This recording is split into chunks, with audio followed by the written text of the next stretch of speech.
Praise the Lord. இன்றைய நாளுக்கான வேத வசனம், நமது தேவனை துதிக்கும் புதுப்பாட்டை அவர் என் வாயிலே கொடுத்தார்.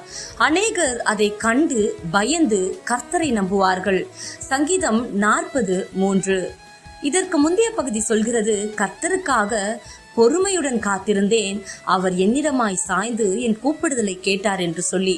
அவருக்காக காத்திருக்கும் போது அவர் நமக்கு செவி கொடுப்பது மட்டுமல்ல, அவரை துதிக்கும் பாடல்களை நம் வாயில் வைக்கிறார்.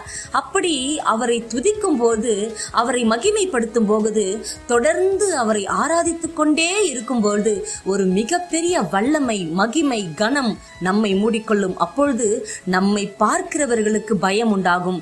அதான் வசனம் சொல்லுது, அநேகர் அதை கண்டு பயந்து கர்த்தரை நம்புவார்கள். ஆமாங்க, ஆண்டவரை நீங்க துதிச்சுக்கிட்டே இருங்க, ஆராதிச்சுக்கிட்டே இருங்க. உங்களை பார்த்து அநேகர் ஆண்டவரை நம்புவார்கள். கர்த்தர் தாமே உங்களை